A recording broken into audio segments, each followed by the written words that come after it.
মুসলমান মৃত্যুর পরে তাকে পোড়ানো হয় না, মুসলমান মৃত্যুর পরে তাকে সুন্দর করে পাক সাফ করা হয়, সুন্দর করে তাকে গোসল দেওয়া হয়, তাকে নতুন কাপড় কাফন পরায় দেওয়া হয়, তাকে আতর গোলাপ দিয়ে সজ্জিত করা হয়, তাকে জান্নাতের বাজার মুমিনদের কবরস্থানে তাকে নামায় দেওয়া হয়। আমাদের বাবা ইব্রাহিমের দলে তাকে ছেড়ে দেওয়া হয়।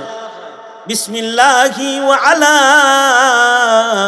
মিল্লাতি রাসূলিল্লাহ, আল্লাহর রাসূলের মিল্লাতে তাকে শামিল করা হয় এবং তাকে ওই মালিকের কাছে সুপর্দ করা হয় যে মালিক তাকে এই মাটি থেকে তৈরি করেছেন।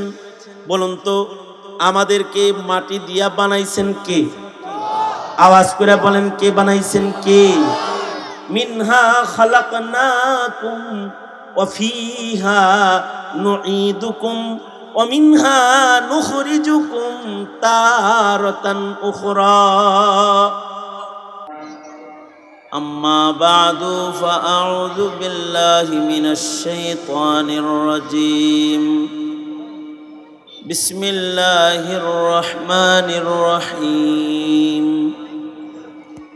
মুহাম্মাদুর রাসূলুল্লাহ ওয়াল্লাযীনা মা'আহু আশিদ্দাউ আলাল কুফফারি রুহামাউ বাইনাহুম তারাহুম রুকআন সুজদান ইয়াবতাগুনা ফাদলাম মিনাল্লাহি ওয়া রিদওয়ানা سيماهم في وجوههم من أثر السجود ذلك مثلهم في التوراة ومثلهم في الإنجيل كزرع أخرج شطأه فآزره فاستغلظ فاستوى على سوقه يعجب الزراع ليغيظ بهم الكفار وعد الله الذين آمنوا وعملوا الصالحات منهم مغفرة وأجرا عظيما. وقال النبي صلى الله عليه وسلم أصحابي كالنجوم بأيهم اقتديتم اهتديتم أو كما قال عليه الصلاة والسلام. اللهم صل على محمد وعلى آل محمد كما صليت على إبراهيم وعلى آل إبراهيم إنك حميد مجيد. اللهم بارك على محمد وعلى آل محمد كما باركت على إبراهيم وعلى آل إبراهيم إنك حميد مجيد. এই ইকো কমা, ইকো বন্ধ করে দে। আলহামদুলিল্লাহ। স্টেজ আওয়াজ দাও। আলহামদুলিল্লাহ, আল্লাহ পাকের দরবারে আলিশান এ শকর।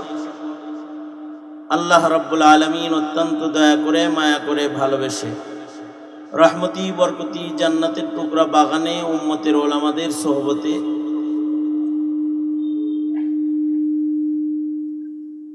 আমাদেরকে আল্লাহ তাআলা আসার বসার তৌফিক দান করেছেন। দ্বীনি নসিহতের মাহফিলের সদস্য করে আল্লাহ তাআলা আমাদেরকে কবুল মঞ্জুর করেছেন। কালিমাতুশ শুকর পড়ি, শুকরিয়া আদায় করি, মহাব্বতে ভক্তি ভরে সমস্বরে বলি আলহামদুলিল্লাহ। এত সময় পর্যন্ত হেফাজতে ইসলাম বাংলাদেশের সংগ্রামী মহাসচিব হযরতুল আল্লামা শেখ সাজিদুর রহমান দামাত বরকাতুহুল আলিয়া আমার মুরব্বী হযরত গুরুত্বপূর্ণ কথা বলেছেন। পরেও ওলামা হজরতগণ যোগ্য বুজুর্গরা কথা বলবেন। কিছু কথা বরকতের নিয়তে আপনাদের সামনে বলবার ইরাদায় আয়াত ও হাদিস আপনাদের সামনে পেশ করেছি। এগুলোকে সামনে করে সামান্য কিছু কথা আপনাদের সামনে তাকরার করার ইরাদা রাখি। আল্লাহ তাআলা কিছু উপকারী কথা আপনাদের কানে পৌঁছাইবার তৌফিক দান করেন। আপনারা দোয়া করুন, বলুন আমিন। দিন যাইতেছে, মানুষের জাগতিক জ্ঞান বাড়লেও ধর্মীয় জ্ঞান কমতেছে। দিন যত যাইতেছে জাগতিক জ্ঞান মানুষের বৃদ্ধি পেলেও ধর্মীয় জ্ঞান যেটা, এটা মানুষ থেকে দিন দিন বিদায় নিতেছে। ধর্মকর্মের অনুশীলন কেমনে করতে হবে, ধর্মকর্মের অনুসরণ কাদেরকে করতে হবে, তাও এখনকার সাধারণ মানুষ এখন আর বুঝে না। এখন মানুষ প্রাচ্যের পাশ্চাত্যের কাফের মুশরিক বেদিনদের অনুকরণ জানে, অনুশীলন জানে অপসংস্কৃতির, কিন্তু ধর্মীয় অনুশীলন ধর্মকর্মের কাজ করা এখনকার মানুষ এগুলো কেমন যেন বুঝে না। ধর্ম যে মানতে হয় এই গুরুত্ব এখনকার নবপ্রজন্মের কাছে সুস্পষ্ট করে আমরা তাদেরকে এই আকীদা বিশ্বাস শিক্ষা দিতেও ব্যর্থ হয়ে পড়েছি। সঙ্গত কারণে আমাদের সার্বিক ব্যবস্থাপনা এবং আমাদের আয়োজন ধর্মীয় ব্যাপারে দুর্বল হওয়ার কারণে আমাদের সন্তানরা এখন দিন শূন্য, দিনদারি শূন্য, ইবাদত শূন্য, গুনাহে জর্জরিত এখন সমাজ, আকীদা নষ্ট মানুষের সংখ্যা এখন বেশি। দ্বীনি বুঝ, সহি বুঝ যেটা, এই বুঝ অর্জনকারী মুসলমানের সংখ্যা এখন কম। এখনকার মুসলমানদের ধর্মীয় পরীক্ষা নিলে শতকরা এই ছেলে, এদিকে তাকা, তোমরা মাদ্রাসার ছেলে না? কমাস কম তোমরা খেয়াল করে কথা শোনো, কেউ না শুনলেও তোমরা তো মাদ্রাসার ছেলে পেলে, তোমরা খেয়াল করে শোনো। তা দোনো হাত উপরে তোলেন তো, আপনারা যে আমার কথা শুনতেছেন এটা বুঝি একটু। দোনো হাত উপরে তোলেন, নাড়াচাড়া দেন, হাত নামান, আবার তোলেন, আবার নামান। এই যেমন আমার দিকে ছিলেন, এটা জাস্ট আপনাদের সাথে একটু সম্পর্ক করার জন্য এই নাড়াচাড়া হরকতটা। তাওয়াজ্জুহটা এই দিকে রাখেন। ঢাকার থেকে কষ্ট করে কেউ আপনাদের কাছে আসলো, কিছু বলল, আর আপনারা অন্য মনস্ক রইলেন, তো এ বলার কি মূল্য রইল? এ বলার কোনো দাম থাকবে না। সুতরাং একজন মানুষও যদি কিছু বুঝে আর তারও যদি কিছু ধর্মীয় বিষয়ে বুঝের উন্নতি হয়, তাইলে এই সামিয়ানা, এই লাইটিং, এই ব্যবস্থাপনা এটা সফল হয়ে যাবে। সুতরাং আপনাদেরকে আলোচনার দিকে মনোনিবেশ করার জন্য অনুরোধ করতেছি। মৌসুমটা ওয়াজের মৌসুম না। অমৌসুমের ফল যেরকম টেমরা টুমরা হয়, এই অমৌসুমে ওয়াজ মাহফিল এরকম টেমরা মার্কা হয়, বুঝলেন না? মানুষের বৈশা থাকা কষ্ট হয়, গরম হয়, সাইজ মতো বসে কিছু কথা শুনবে এটা কঠিন হয়। তবে অমৌসুমেও যদি কোনো অন্য ফল পাওয়া যায়, আমের মৌসুম ছাড়া যদি আম পাওয়া যায়, বলুন তো আপনারা ওই আমের দাম কি বেশি হয় না কম হয়? বেশি হয় না?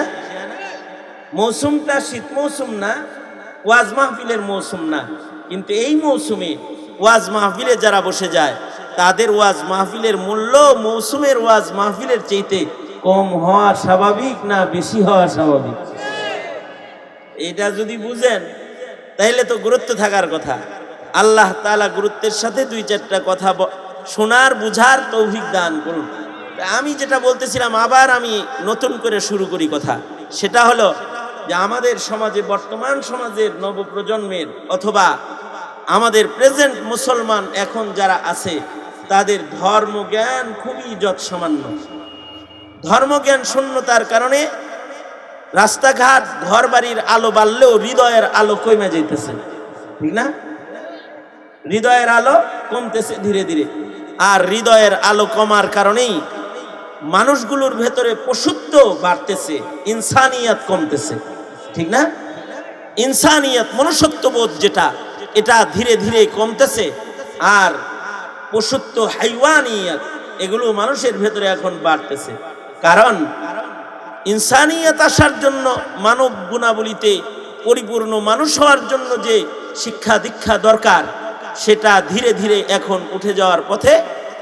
একটা দৃষ্টান্ত দিয়ে আমি আমার কথা শুরু করতেছি যে আমাদের মূর্খতার শিকড় কতটা গভীরে। এখন আমাদের দিন বিষয়ক মূর্খতার শিকড়। আক্ষরিক জ্ঞান কিছু হাসিল হয়েছে, এখন বুড়া বুড়িরাও দস্তখত করা জানে। এক সময় কোটিপতিরাও দস্তখত জানতো না, ব্যাংকের দস্তখত জানতো না, নেতারা দস্তখত জানতো না। আমি এমন চেয়ারম্যানের টেবিলে গেছি, যা দেখি চেয়ারম্যানের টেবিলে খালি কাগজ পড়ে আছে, আর এই কাগজের উল্টা পিঠে, রাইট পিঠে, রং পিঠে দস্তখতের অভাব নাই। আমি ওই তার পিএকে জিজ্ঞাসা করলাম, কি ব্যাপার, টেবিলের এই কাগজের ভিতরে এত দস্তখত কে রে? জানেন না, আমাদের চেয়ারম্যান সাহেব মূর্খ মানুষ, হে যদি কলম না ঘুরায় তো দস্তখত ভুলে যায়। পরে একদিনের দস্তখত আর একদিনের দস্তখতের লগে মিলে না, এই জন্য সবসময় একটা ট্রায়ালের তালেই থাকে। বুঝেন না এই কথাটা? চেয়ারম্যান কিন্তু, নেতা কিন্তু দস্তখত নিয়ে রাখতে হয় তার, তাছাড়া দস্তখত ভুলে যায়।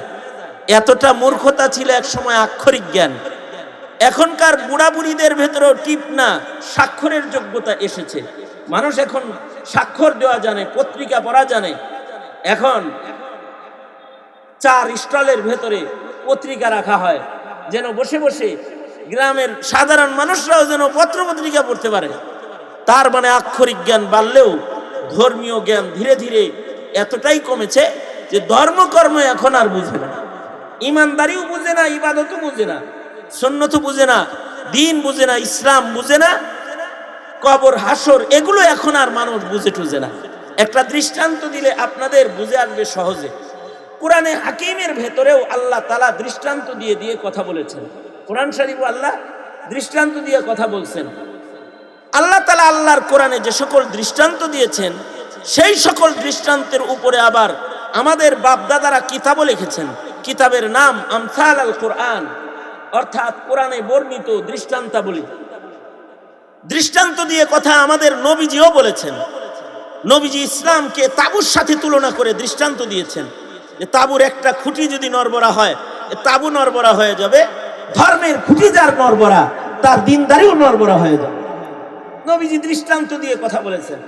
হাদিসে বর্ণিত যে সকল দৃষ্টান্তগুলো আছে, যেমন আল্লাহর কোরআনে যারা ধর্মজ্ঞান জানে আর ধর্মজ্ঞান যারা জানে না, তাদের উপমা দৃষ্টান্ত আল্লাহ তাআলা কোরআন শরীফে অন্ধ আর চকলার সাথে দিয়েছেন। আল্লাহ বলেন, লা ইয়াস্তাবিল আমা ওয়াল বাসীর, লা ইয়াস্তাবিল আমা ওয়াল বাসীর। আল্লাহ বলেন, যার চোখ আছে আর যার চোখ নাই, এই দুইজন সমান নয়।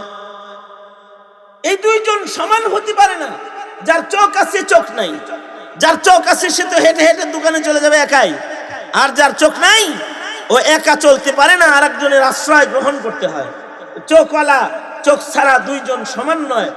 দৃষ্টান্ত দিয়েছেন আল্লাহ তাআলা। ইলিম আছে, শিক্ষা আছে, আল্লাহর নামে লেখাপড়া করেছে আর আল্লাহর নামে লেখাপড়া করে না, এই দুইজন সমান নয়। একজন আগুনের দিকে চলে যায়, আর একজন আল্লাহর জান্নাতের বাগানের দিকে চলে যায়। ইলিমের চোখ থাকার কারণে জান্নাতে চলে যায়, আর ইলিম না থাকার কারণে দোজখে চলে যায়। আল্লাহ তাআলা ইলমি দ্বীনকে, ধর্মীয় জ্ঞানকে চোখের সাথে দৃষ্টান্ত দিয়ে তুলনা করেছেন। এই হাদিস শরীফে এরকম ইসলামকে তাবুর সাথে তুলনা করেছেন। এরকম বহু দৃষ্টান্ত দিয়ে দিয়ে আল্লাহর রাসূল কথোপকথন করেছেন। আল্লাহর রাসূলের দেয়া দৃষ্টান্তগুলোকে আমাদের আকাবিররা এটাকেও কিতাবের ভেতরে একত্রিত করেছেন, যে নবীজি কতগুলো কথা দৃষ্টান্ত দিয়ে বলছেন। কিতাবের নাম আমসাল আল হাদিস, আমসাল আল কোরআন কিতাবের নাম, আমসাল আল হাদিস কিতাবের নাম। অর্থাৎ দৃষ্টান্ত দিয়ে আল্লাহ কথা বলেছেন, দৃষ্টান্ত দিয়ে রাসূল কথা বলেছেন।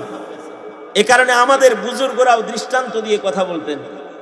একবার কাসেম নানতুবি রহমতুল্লাহ আলাইহি, উনি একবার ওয়াজ করতেছিলেন।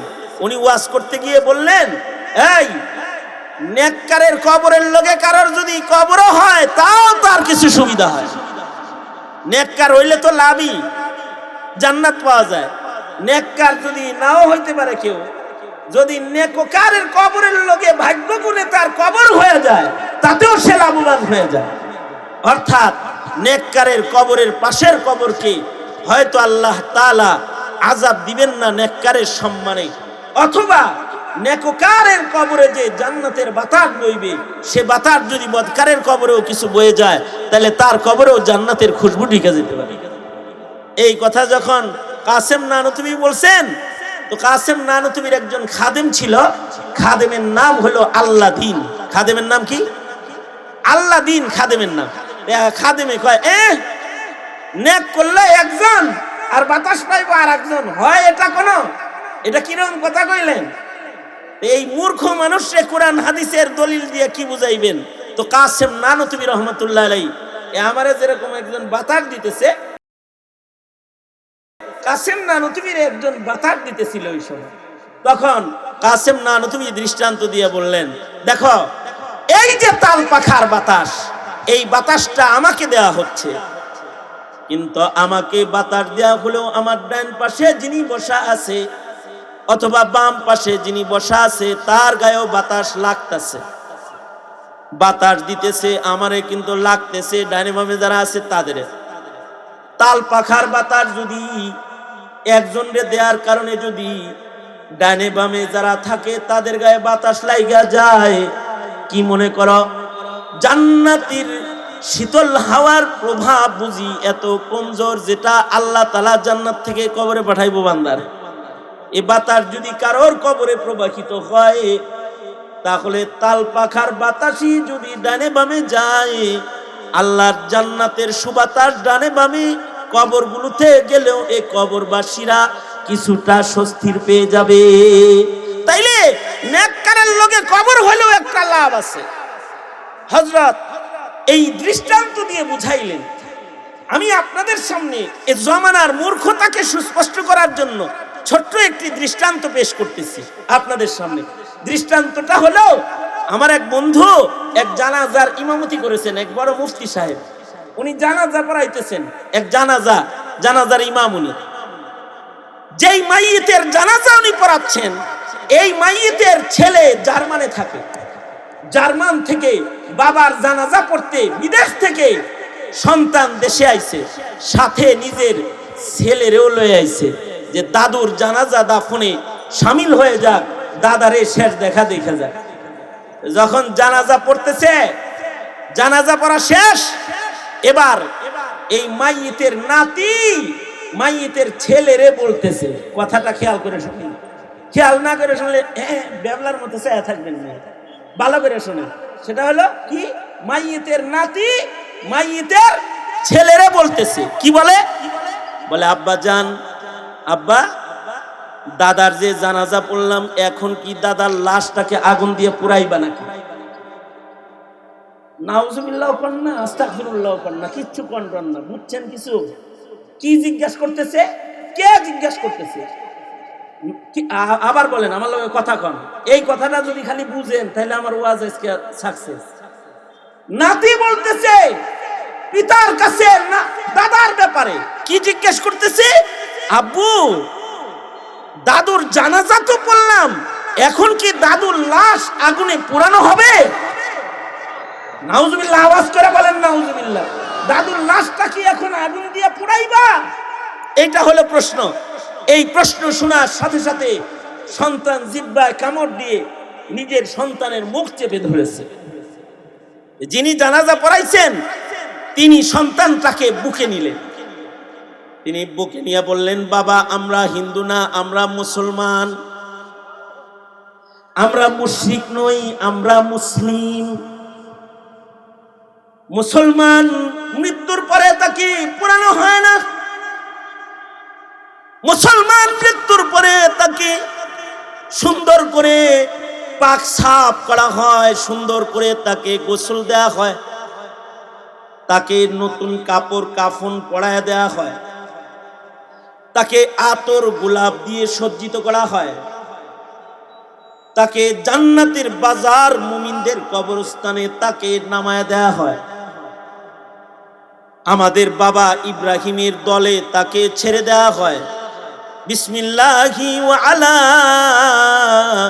মিল্লাতি রাসূলিল্লাহ, আল্লাহর রাসূলের মিল্লাতে তাকে শামিল করা হয় এবং তাকে ওই মালিকের কাছে সুপর্দ করা হয় যে মালিক তাকে এই মাটির থেকে তৈরি করেছেন। বলুন তো, আমাদেরকে মাটি দিয়া বানাইছেন কে? আওয়াজ করে বলেন, কে বানাইছেন? কে? মিনহা খালাকনাকুম ওয়া ফিহা নুঈদুকুম ওয়া মিনহা নুখরিজুকুম তারাতান উখরা। এই বাবা, মুসলমান রে, সাজায় গুজায় জান্নাতের বাগানে পাঠিয়ে দেয়া হয়। কালেমাওয়ালার জায়গা আগুন নয়, কালেমাওয়ালার জায়গা হলো বাগান। সে জান্নাতে চলে যায়, আল্লাহর মাগফিরাত প্রাপ্ত বান্দা হয়ে আল্লাহর কাছে চলে যায়। এই ওয়াজ মুফতি সাহেব করতেছেন। এবার বুঝে থাকলে বলেন তো, এই বাচ্চাটা যে একটু আগে তার পিতাকে জিজ্ঞাসা করলো দাদুর লাশটা কি পুরানো হবে, এই প্রশ্নটা কি ধর্ম শিখছে অনেক বেশি এর লেগে করছে, নাকি ধর্মীয় জ্ঞান একেবারেই জিরো থেকে জিরো থাকার কারণে করেছে? ধর্মীয় জ্ঞান তো একেবারে জিরো থেকে জিরো, কিন্তু হিন্দি সিনেমা দেখতে দেখতে মুসলমানের দাফন কেমনে হয় তারা জানলেও মরার পরে লাশ যে পুড়তে হয় এটা কিন্তু ফিল্ম দেখা শিখে ফেলেছে। কথা বলেন ঠিক কিনা? মানে হিন্দি সিনেমার মরার আর লাশ পুরানোর অভিনয়ের সিনেমা দেখে মুসলিম ঘরের সন্তান এটা বুঝে ফেলেছে যে মানুষ মরে গেলে তারে পুরানো হয়, কিন্তু ধর্ম না জানার কারণে কোন ধর্মে পুরানো হয় আর কোন ধর্মে আল্লাহর জান্নাতের দস্তরখানে পাঠানো হয় এই জ্ঞানটা তার নাই। এখন বলুন, যার এই জ্ঞান অর্জন হবে আর যে এই জ্ঞান অর্জন করলো না, এই দুইজনও কি সমান হবে? তো আওয়াজ করে বলেন, এই দুইজনও কি সমান হবে? তো ওই কথাটাই আল্লাহ তাআলা বলতেছেন, কুল হাল ইয়াস্তাবিল্লাযীনা ইয়ালামুনা ওয়াল্লাযীনা লা ইয়ালামুন, কুল হাল ইয়াস্তাবিল্লাযীনা ইয়ালামুন ওয়াল্লাযীনা লা ইয়ালামুন। সুতরাং যারা জানে, বন্ধু বলে দিন, যারা জানে আর যারা জানে না এই দুই দল সমান না। সঙ্গত কারণেই 6টা ছেলেরে পাগড়ি দিছি। দুঃখ করেন না আপনারা, সত্য কথা বলছি বিধায় দুঃখ নিবেন না। এতটুকুন শব্দ আপনাদের মুখ দিয়া বাইর হয় নাই, মাশাআল্লাহ, শুনি নাই। আমি এখানে দাঁড়ানো ছিলাম, আপনাদের মুখে শুনি নাই, অথবা আলহামদুলিল্লাহ শুনি নাই। অথচ একটি বাচ্চা এমন ছিল এই 6 জনের ভেতরে, যেই বাচ্চাটার বয়স মনে হয় 10 বছরের বেশি হবে না, 11 বছরের বাচ্চা হবে, একেবারে পিচ্ছি। ওরে দেখলে তো 8 বছরও লাগে। কোন 8 বছরের বাচ্চার জ্ঞান বা বডি ল্যাঙ্গুয়েজ দেখে মনে হয় যে 8 বছরের মতো একটা বাচ্চাকে পাগড়ি দেওয়া হয়েছে। এই এত সুন্দর একটি অনুষ্ঠান যেখানে মাসুম একটি বাচ্চাকে পাগড়ি প্রদান করা হলো, এটা দেখা এতটাই নিঃস্ব, এতটাই বিকল, অচল ইমানদারি নিয়ে আমরা বসবাস করি, মুখে আলহামদুলিল্লাহ অথবা মাশাআল্লাহ অথবা মারহাবা বলার মতো সুযোগ আমাদের মিলে না।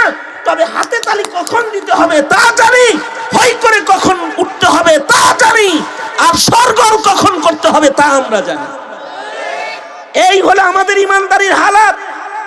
এই ইমানদারি নিয়েও আমরা কবরের জান্নাত কামনা করি, অথবা এই ইমানদারি নিয়েও আমরা নিজেরা বড়াই করি, গর্ব করি। মনে রাখতে হবে, ইমানদারিটা এত সস্তা না, আর মাগফিরাত এত সস্তা জিনিস না। মাগফিরাত সাধনার মাধ্যমে অর্জন করতে হয়, আর ইমানদারি শিখে ইমানদারি রক্ষা করে ইমান নিয়ে কবরে গেলে মালিকের কাছ থেকে মর্যাদা পাওয়া যায়। এমনি যায় না। আমাদের ইমানদারিটা কেমনে শিখবো আমরা?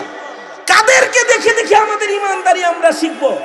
এটা আল্লাহ তাআলা শিখানোর জন্য এই উম্মতের কিছু শ্রেষ্ঠ ইমানদারের কিছু শ্রেষ্ঠ শ্রেষ্ঠ গুণাবলীও আল্লাহ তাআলা কোরআন মজিদে পেশ করছেন যে পয়রা টয়রা যদি শিখতে নাই পারস, কমাস কম ইমানদারদের গুণগুলো দেখা দেখা তোরা ওই গুণগুলো নিজেদের ভিতরে লয়ে আসিস।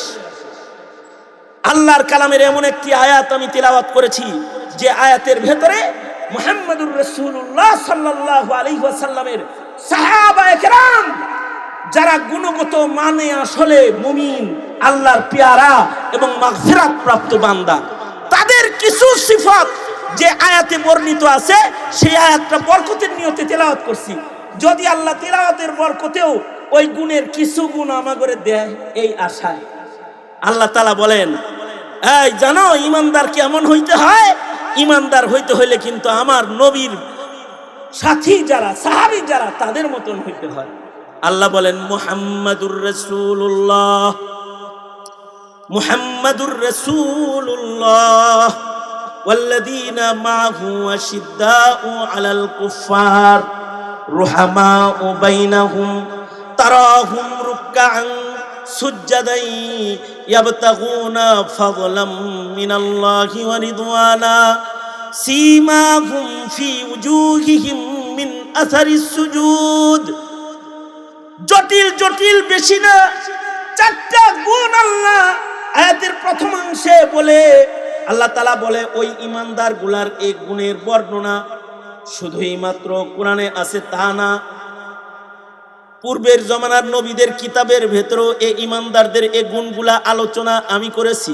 আল্লাহ তাআলা এগুলো পূর্বের যুগের ইমানদারদের কিতাবের ভেতরেও আমাদের নবীর সোহবতের ইমানদারদের এই গুণগুলো বলেছেন।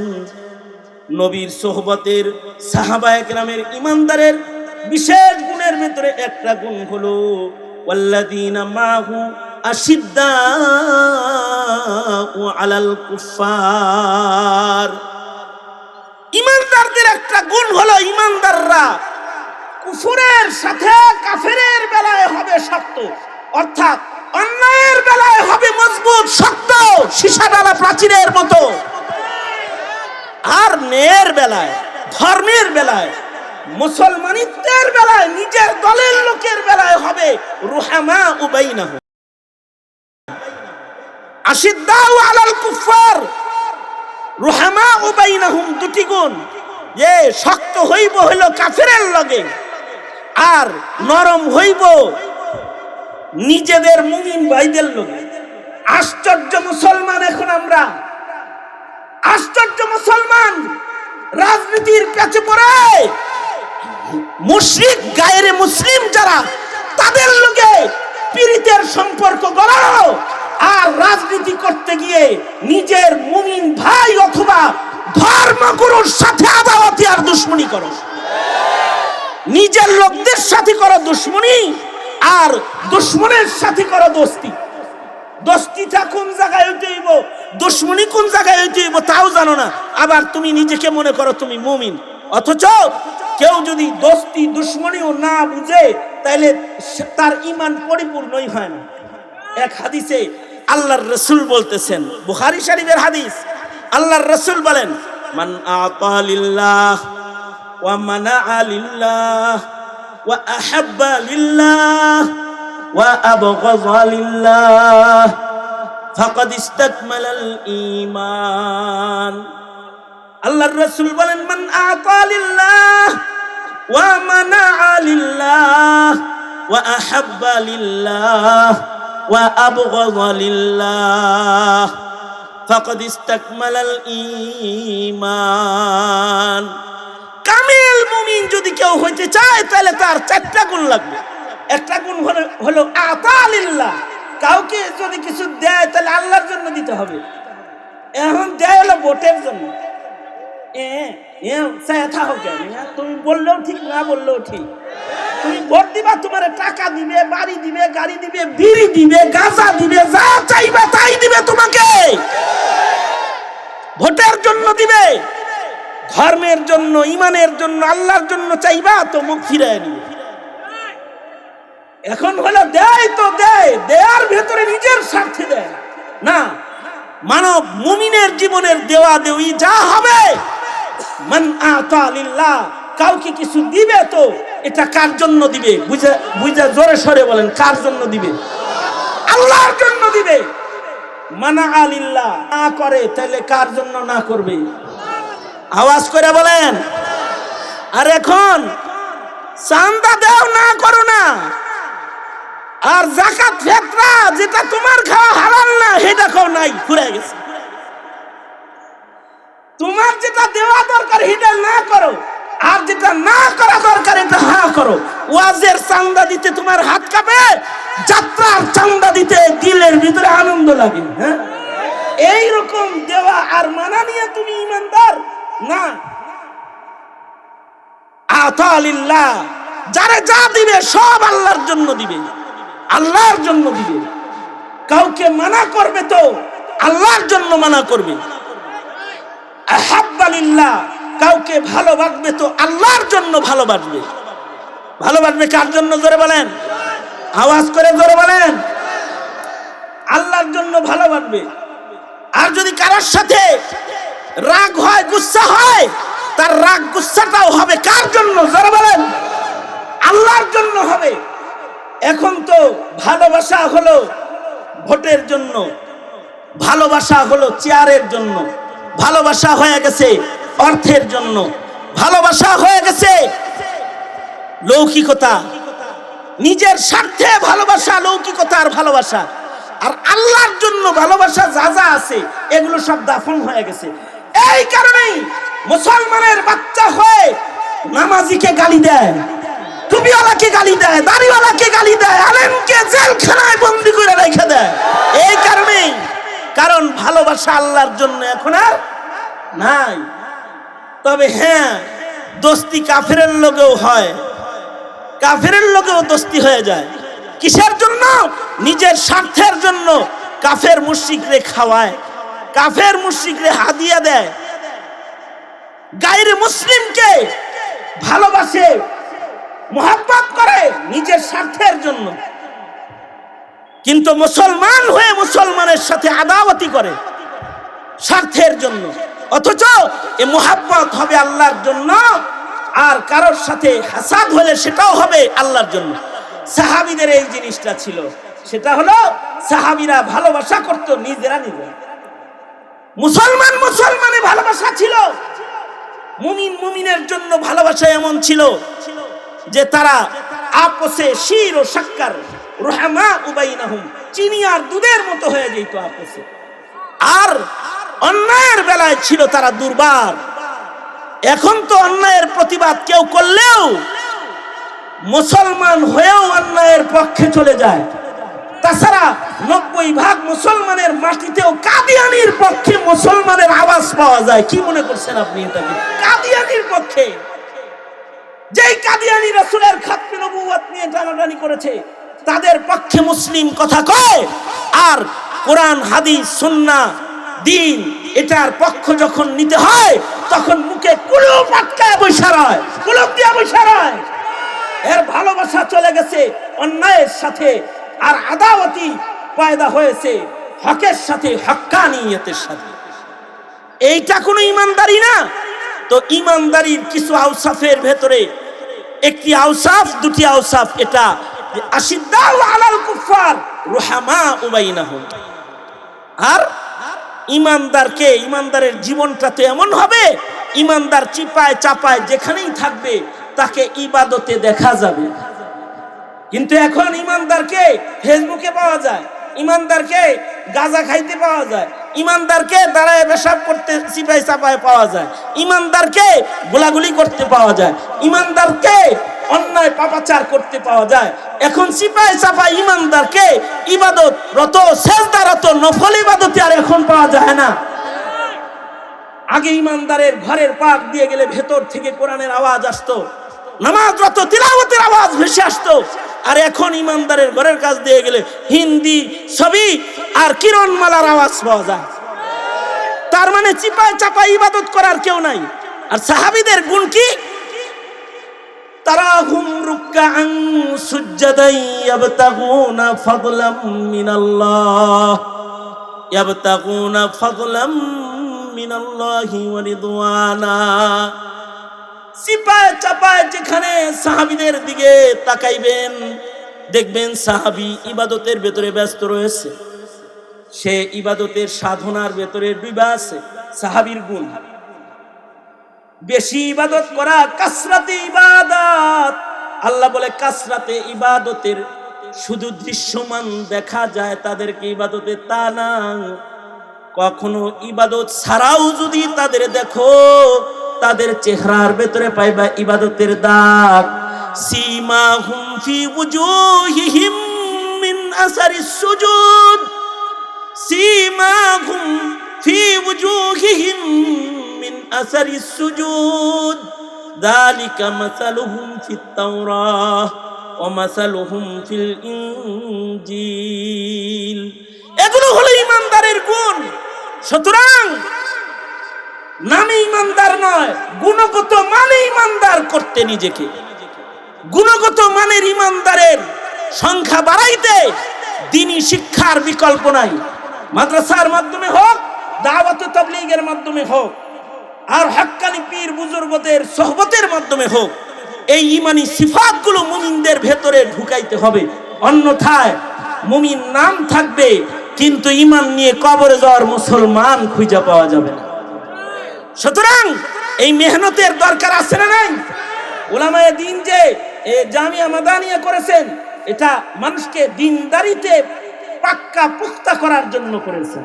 মুসলিম প্রজন্মের সন্তানগুলোকে হক্কানি আলেম, হাফেজ কোরআন, দ্বীন বুঝনেওয়ালা আলেম বানানোর জন্য করেছেন। তাহলে জাতির জিম্মাদারি কি হবে? মাদ্রাসা বন্ধ করে দেওয়া না মাদ্রাসার পাশে দাঁড়ায় যাওয়া? মাদ্রাসার পাশে দাঁড়াইলেন তো ইনশাআল্লাহ, দাঁড়াইবেন তো ইনশাআল্লাহ। কারা কারা মাদ্রাসার সাথে থাকবেন? আল্লাহ তাআলা কবুল করেন। আওয়াজ করে বলেন আমিন। আরো জোরে আওয়াজ করে বলেন আমিন। ইহতিমামের সাথে বসে আপনাদেরকে মাহফিলে কিছু শোনার, ধর্মকর্ম কিছু শিখার আহ্বান জানিয়ে আমি আমার সংক্ষিপ্ত কথা এখানে শেষ করতেছি। जो कुछ हुआ या रब तेरे करम से हुआ, जो कुछ होगा तेरे करम से ही होगा। व आखिर दावाना अल्हम्दुलिल्लाहि रब्बिल आलमीन। अस्सलामु अलैकुम व रहमतुल्लाहि व बरकातहू।